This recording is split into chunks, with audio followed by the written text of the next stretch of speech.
Okay, brilliant. Good afternoon, everybody, and thanks so much for coming to this, our first Oxford Energy Network. Well, sort of first. It's almost the second, actually, because we had a bonus one at 4 o'clock, but it's the first sort of long advertised Oxford Energy Network meeting, seminar for this Michaelmas term. Before saying too much about our invited speakers today, I'm just going to give you a little plug for the rest of the series. So we hold these weekly during term time at 5 o'clock in this building. Sometimes it's in a different room, but there will always be signs to tell you which room it's going to be. And we've got a whole set going through to week 8. And next week, we're going to have Thomas Oliver from the Department for Energy Security and Net Zero in the UK talking about reconciling land uses on a crowded island to achieve net zero and more. So something like the sort of grand topics that we just heard about in Indonesia, taking a big look from the government's perspective. But this week, I'm delighted to introduce our two speakers. So we have my colleague, Yekatherina Bobrova and John Doggart, and they're going to be speaking about, as you can see, well, it says here on the title, it says catastrophe or hope, or doom or hope. So, you know, quite strong framing. Which story should we tell to motivate domestic energy retrofit? Now, quite a number of you will know Yekatherina. She's been working here as a researcher in energy demand, supply policy asymmetry, which was part of the Centre for Research into Energy Demand Solutions, and doing further work with us now on other projects as well. She's got a PhD in social science and system dynamics from University College London, where she looked at the demand side of the sustainable energy transition in the UK owner-occupied housing stock, which I think is going to inspire a lot of her talk here today. John's had an amazing career and is still very active, is sort of known by many people in the home retrofit and beyond sector in the UK. He developed the UK's first solar house and passive solar housing scheme while at ECD Energy and Environment. He co-developed the first computer-based energy rating system with the Open University. Long time ago. 1986. Yeah. And led projects like Future Home 2000, which was showcased on the BBC. He founded SEA, Sustainable Energy Authority Academy. In transition, aiding in the transition of old homes into energy efficient super homes. And as I've also got a home that's in the Super Homes Network, is an amazing initiative and really inspiring. He's contributed to global standards, to UK standards, worked on sustainable development globally. He's got many awards in his back pocket, including he's had an OBE for his contributions to sustainable energy. So we're really delighted. It's the dream team today. Talking about who more. Thank you. Good evening, everybody. Thank you for inviting me and the opportunity to be with so many of my friends. It's just brilliant. My purpose here tonight will be to help to understand why, after nearly half a century, we're still not acting quickly enough to transform our world and make it fit for the 21st century. I want briefly to discuss how that came about, what we can do to push back and succeed, and the roles that all of us can play in achieving that. It's something that we must win. Above all, I want to stress the need to take into account the emotional as well as the cognitive factors. You'll hear much more about that from my co-presenter, Yekatherina.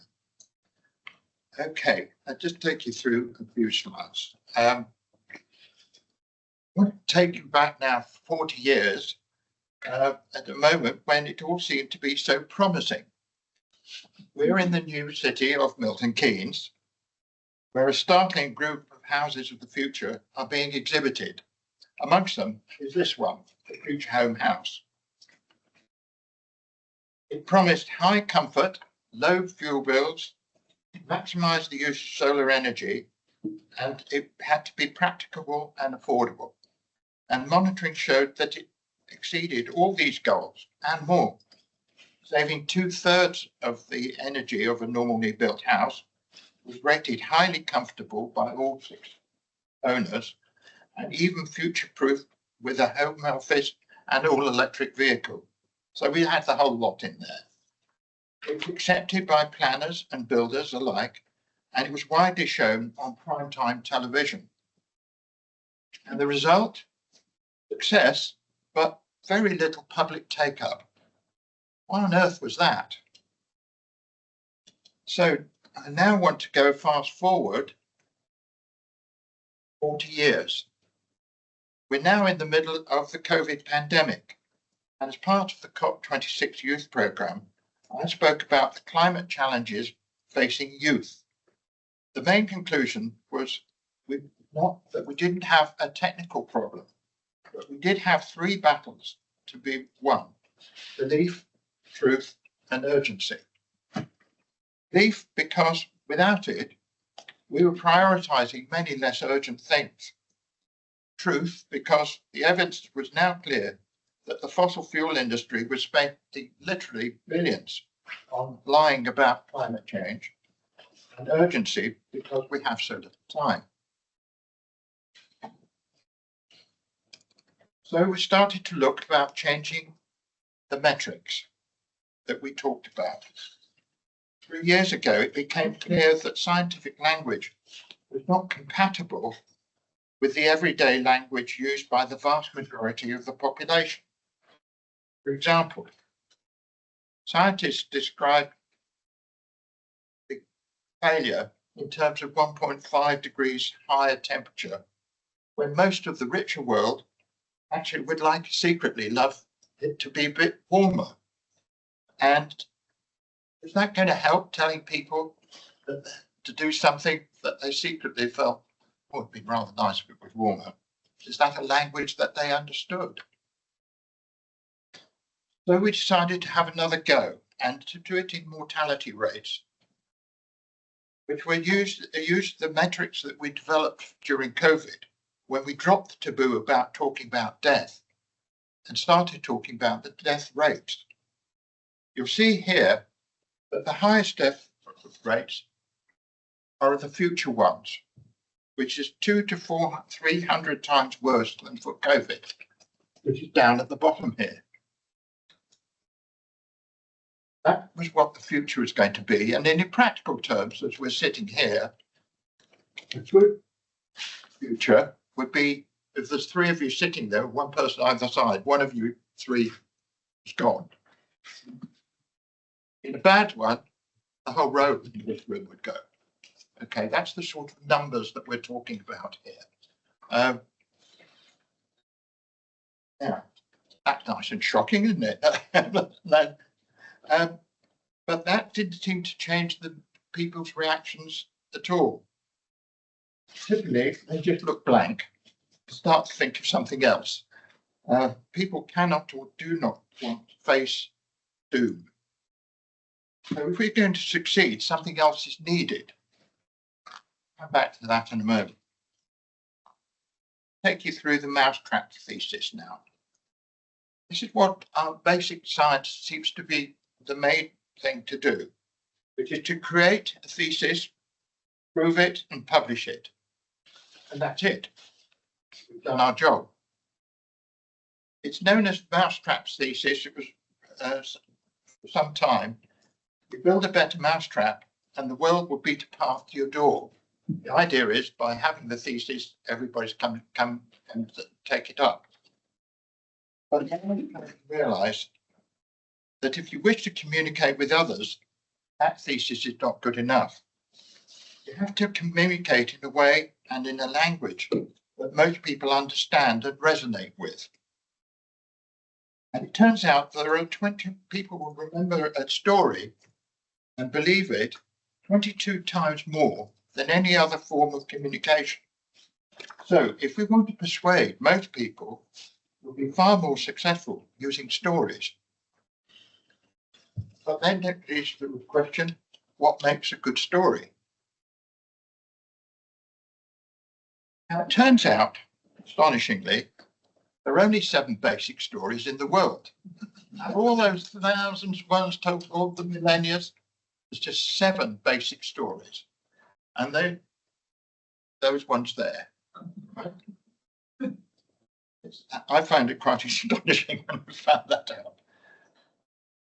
Each of those archetypes, they're different ones: overcoming the monster, rebirth, tragedy, comedy, so on. Okay. But each of those archetypes has its own pattern, its own characteristics, and its own rules.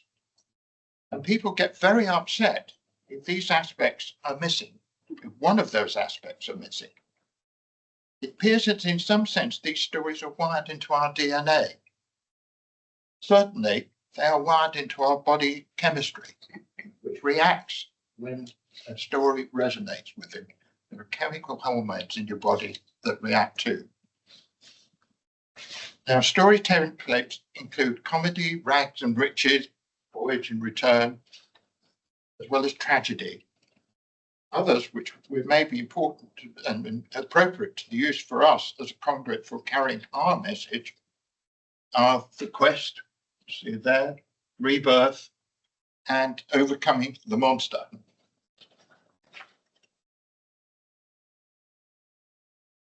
Which one of those is going to be the ones that we should concentrate on? I mean, there's probably about 3 of those that we could say, those are really sort of looks first order. But which ones are going to be the ones that are going to carry our situation? Which ones will win? Finding that out will obviously take time and resource, but it won't take much money compared with the benefits. So we need to start now and put the most efforts into the stories that people will believe.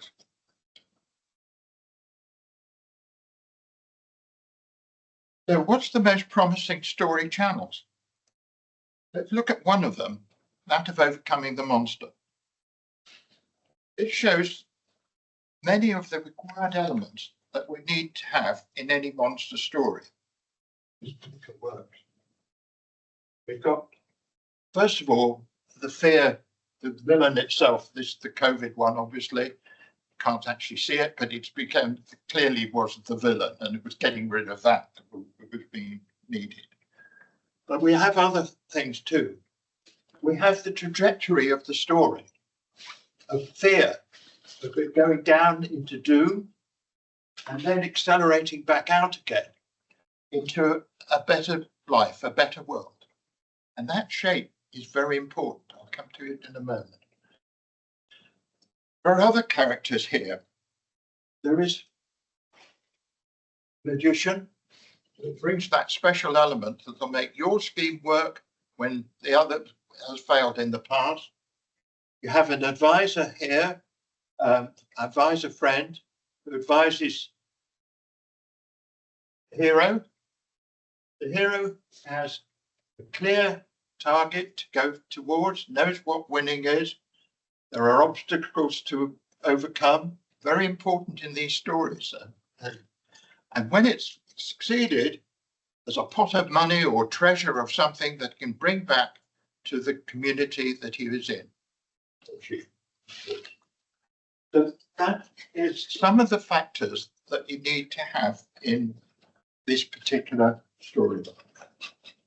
Now, before you think that this story is too fanciful, it's worth reflecting on recent circumstances. The UK government's whole structure and direction is currently in serious jeopardy because the Prime Minister talked to people about the doom without immediately giving them the end vision of hope. He gave that bit, didn't do that bit. And the popularity rating has slumped from where it is to, I think it's 0 now. Huge. And we've got to make sure that our stories don't go through the same process. We need to give the thing a flip story, which is that we can give an end result so that we can take the knocks now in order to live a better life later, because effectively that's what we're going to be doing. We can also use the story to ask ourselves some immediate questions. For instance, it's very difficult to hate an empty space. You've got to have one of these. hate in this particular story. And it's impossible to slay an empty space. And now, after 40 years, we have still not created a carbon monster to slay. And we actually need to do those things. I know it's crude, it's really boring, but it is what people pick up on and do, and you won't betrive them if they don't. And you've just seen that with happening to Keir Starmer. It's quite massive if you get it wrong. The other thing about this is that we need all the characters in this story. So, question now is, who do you want to be? No, do you want to be magician, the advisor, the hero, or the narrator who's put this story together? Very well have chosen already. Fine. Can't do all of those things. So, and all these characters are needed. So, are you talking to the other people? Are they part of your world? If they're not, then the story will fail, and your prospects are going to fail with it. So, get in touch with the other people that you need to make your story part of the story work. Most important of all, of course, is the story, which contains emotion and empathy, packaged in a way that resonates with our DNA. Without emotion, people will not believe and will fail.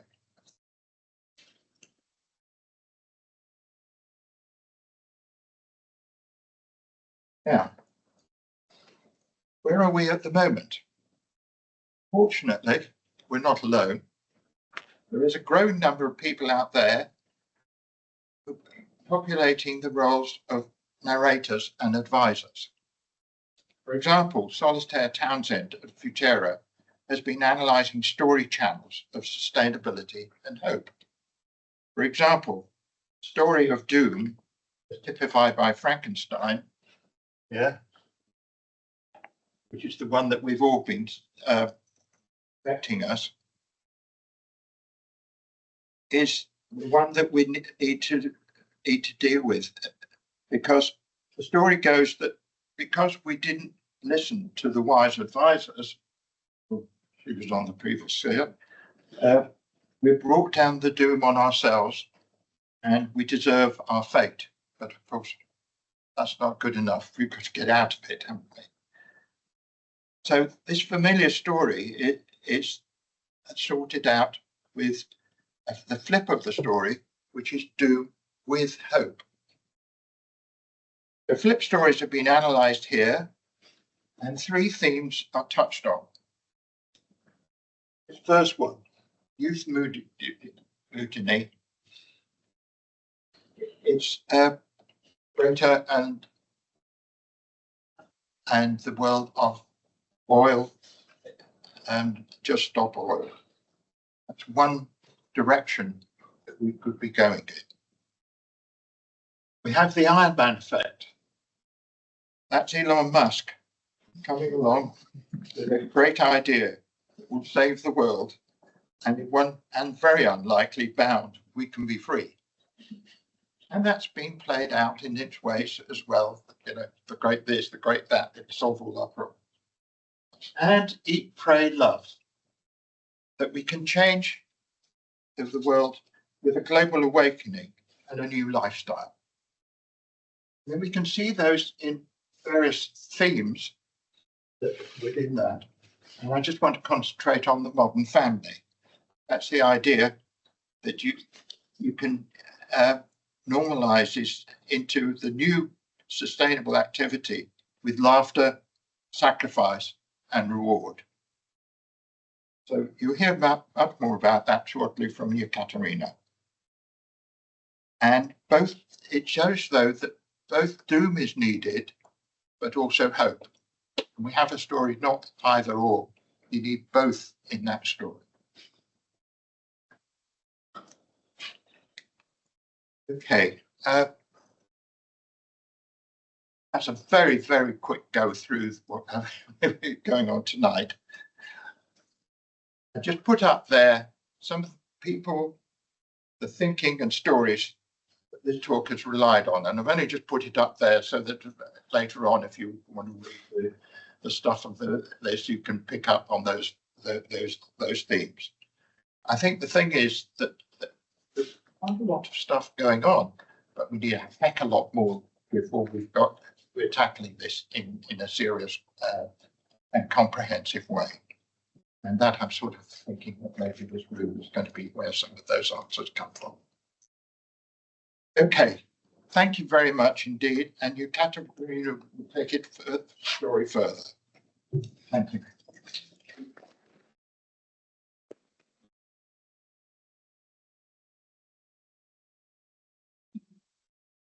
And now I will talk about one part of a possible hope story, and it is on encouraging domestic energy retrofit.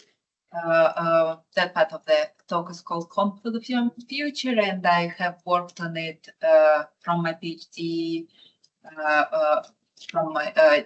to my postdoctoral fellowship and to my work here at the University of Oxford. So, the promotion of energy retrofit to homeowners is widely recognized as an important strategy to mitigate climate change, right? So, but usually we focus on cognitive, logical aspects to motivate retrofit, such as usually you save some money, bills, it's somewhat good for your health, indoor air quality or thermal comfort, and you'll save the planet. But home is a place of a great emotional significance for individuals.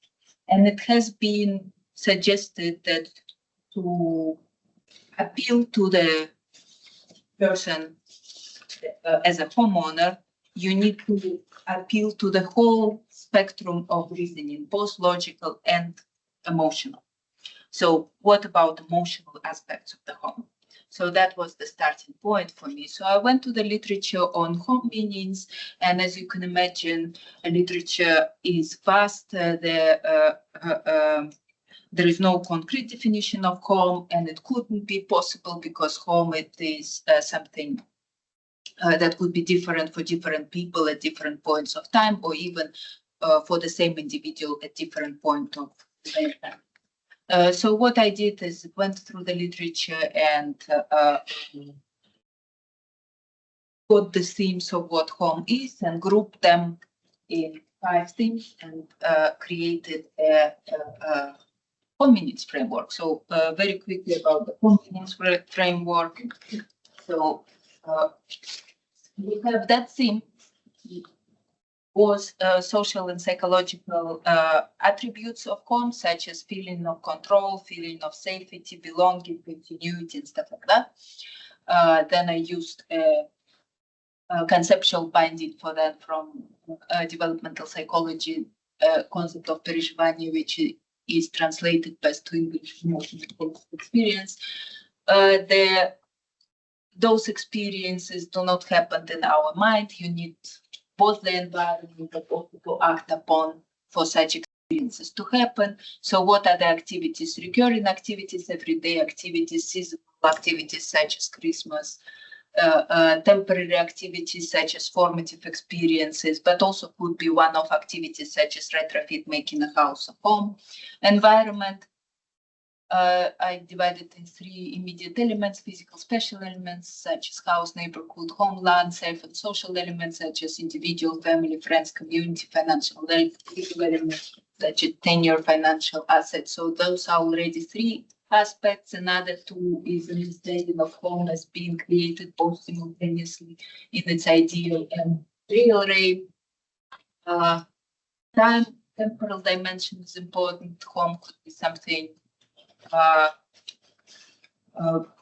memory of the past or hopes for the future. It's not just the present, and of course context is important. So with that framework of home, and the conceptual body around emotional cognitive experiences. I went to the literature and also to data, which in my case were case studies of people who did a lot and achieved low carbon settings, as well as people who didn't do much. And for this particular one, mapped the meanings of home against, in general, against the specific, those meanings, but grouped around the understood benefits of low carbon dwellings. So the groups, you have 5 groups here that could be told about a home in general, but grouped specifically about low carbon experiences. So what we have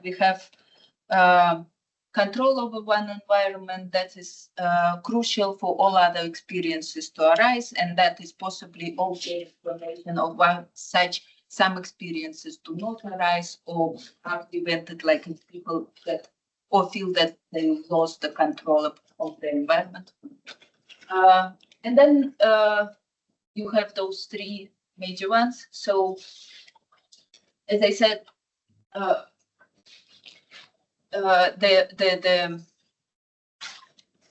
the cognitive reasoning is like there is some health and well-being benefit, but it's not just that.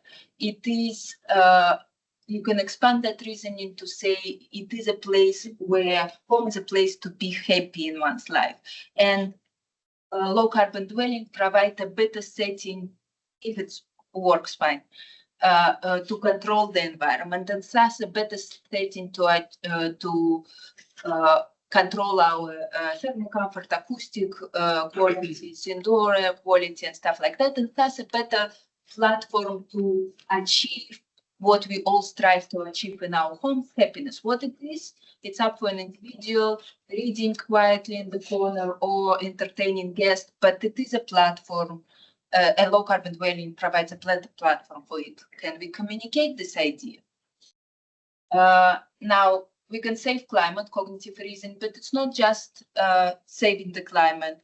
It is part of your, it opens the dimension of your carrying identity. When people talk about homes, just homes, they talk about themselves, their family, immediate relatives. When they talk about low carbon dwellings, they talk about citizenship, responsibility, neighborhoods.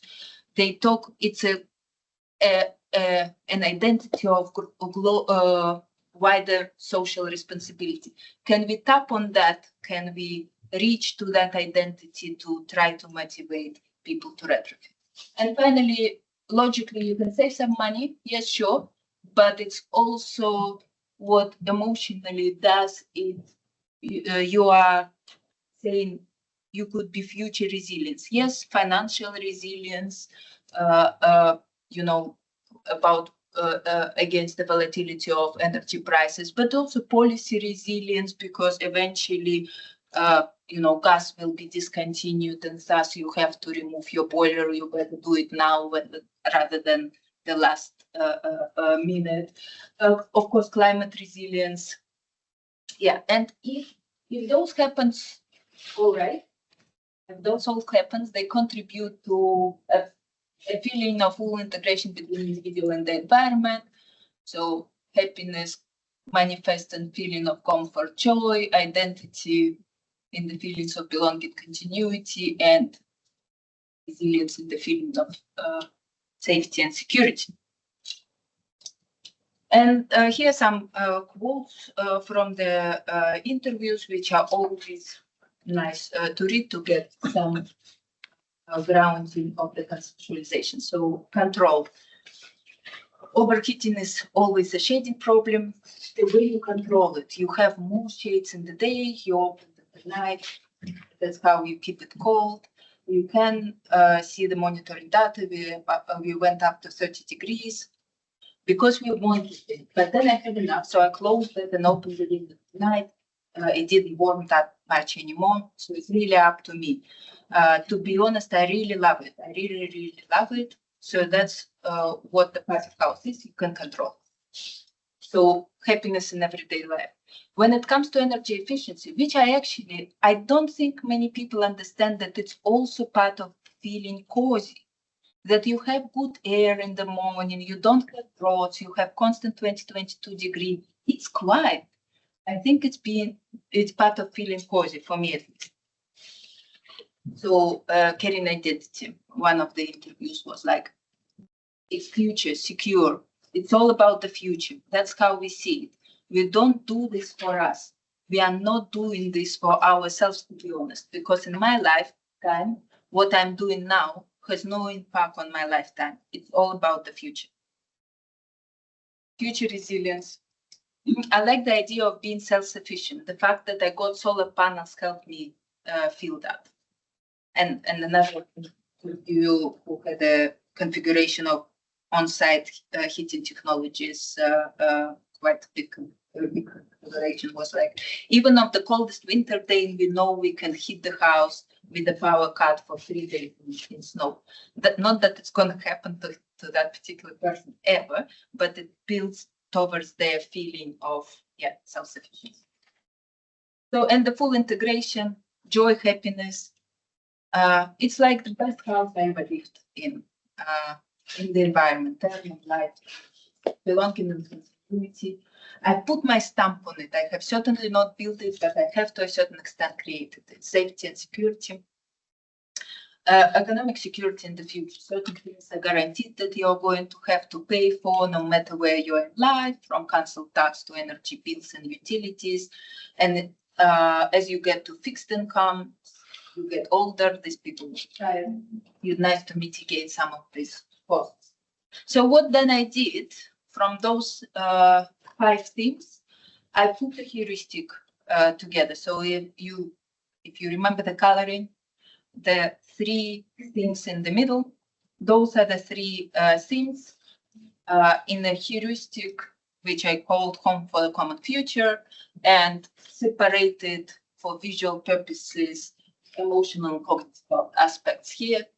And the heuristic, the HCF, stand for the home for the common future, but also individually for aspects of cognitive and emotional parts, obviously the most entertaining part of my research. And I suggest that this heuristic can be used as a cognitive frame to tap in, to think about the whole diversity of possible experiences. In the literature, we know that people, this is the whole diversity. That does not mean that the individual person will be interested in one aspect or on the other aspect. And when other actors engage with homeowners, such as builders and construction industry or people in municipalities, they have their own preconceptions of what is good. And more often than not, it is economic return on investment. And given that many measures have long return on investments or actually not profitable, we know of cases where the building professionals will go and discourage people to retrofit, saying it will not save you money. So I suggest for such people to use it to think about all kinds of different hooks that could work for that particular for this particular individual. So this is again, and when you create such a stories, and this is just a diversity of possible benefits, and now you need to create stories. And when you create a story, first of all, those are the 3 things, but it is a given that you have to have control. And if everything happens correctly, a full integration, and also this is just emotional and cognitive experience, that doesn't happen in isolation. You have to have activity and environment. Preferably all 5 things should be used to create a story. So I had a workshop, apparently is further down the line. So some of the stories and visuals and how we might be able to communicate that this is just experimental. So, happiness in everyday life, 2 ladies sitting comfortably. It's quite windy and nasty outside, but they're not bothered by the outside weather, the people blazing. And can we attach such an image to an image of low carbon dwelling? Similar, this lady is at peace at home, and it's quite noisy outside. There's a noisy metropolitan area, but acoustic is good. Here is the child who is happy at home. The child has asthma. I don't know what the child is having, but basically breathe better at home than in any other indoor environment, and happy to be home. So it's a happy place. And identity, those people are probably in a passive house and looking at the display of the solar panel. And I had a workshop with actors who are interested to promote energy retrofit, such as from police, from government, industry, academics, of course, NGOs, intermediaries. And I gave them the heuristic and asked them to play with that and try to create stories. And this is an extract of one of the story, briefly mentioned Port Lump Sum. I like the pension Port Lump Sum, worried about getting colder in their old home. I'm not getting weak and more sedentary, so I'm planning for the future. And it connects with your identity. You change it from a worker to a retiree.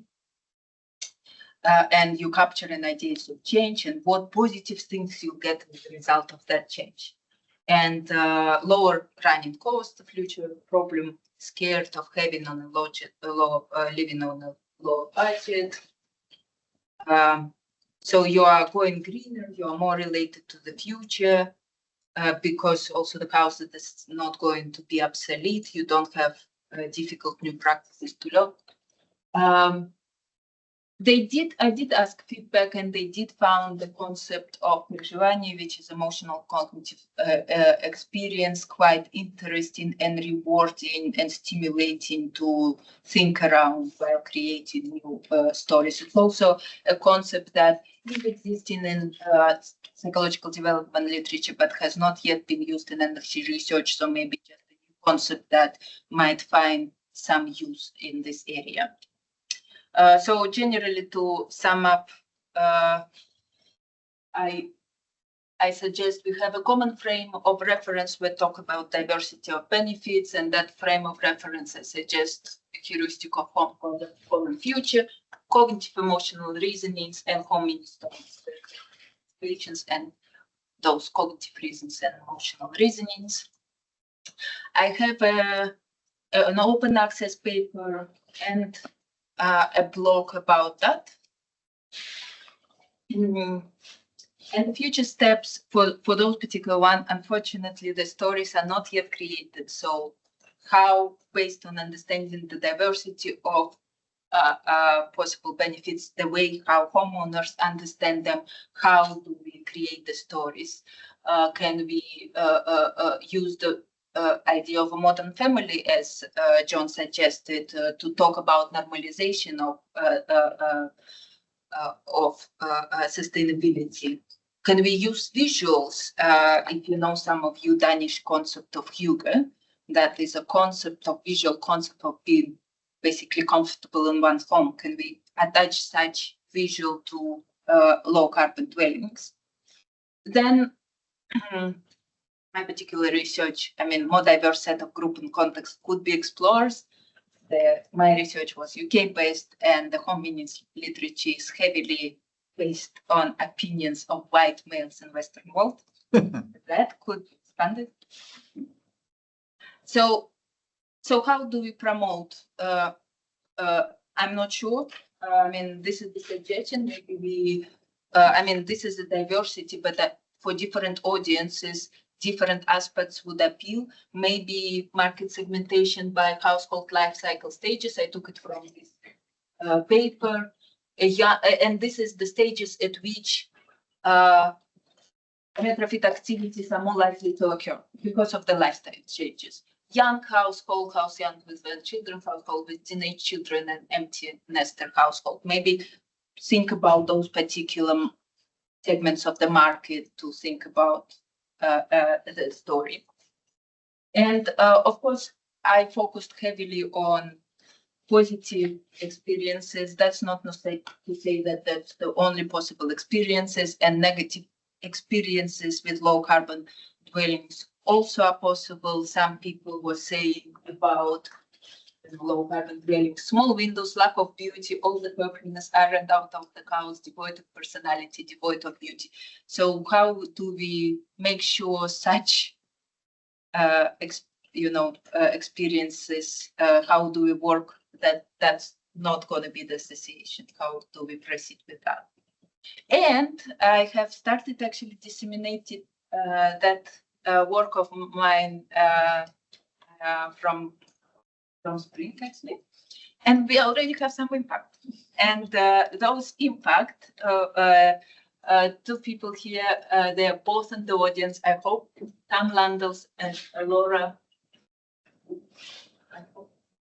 So Tam is an architect practicing for 15 or 20 years, and they heard me with this talk at the webinar for environmentally conscious buildings, and they got in touch, and they are like, I'm a professional architect, I really want to do sustainability, but by the time people come to me, they already have a really set idea what they want.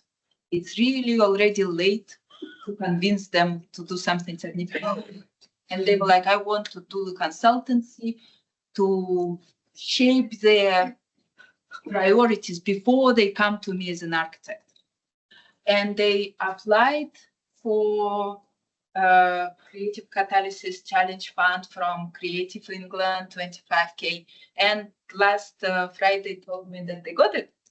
And they're going to set the consultancy or try to develop it and experiment of how to use that framework to actually motivate people. That is absolutely amazing. And another person is Laura from her retrofit space, a network for empowering women to create healthy homes. And she's interested in creating a market campaign using the framework to disseminate messages to women in retrofit. And we are still brainstorming ideas of how to source funding for such campaign. So if you have any ideas, let us know. And